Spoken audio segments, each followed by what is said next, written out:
رجالة في ايه؟ لا، احنا خلينا عارفين قيمتنا. احنا الكيلو مننا بقى ب25 جنيه وب30 جنيه.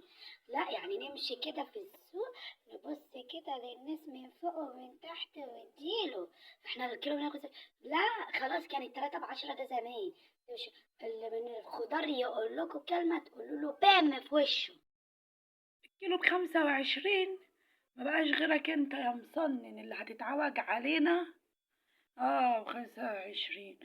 وحياة لو بقيت حتى ب100 جنيه ريحتك برضو معفنة ومصننة. اهدوا يا جماعة، اهدوا اهدوا، ما تعملوش كده يا جماعة. نودي وشنا منين من الفاكهة؟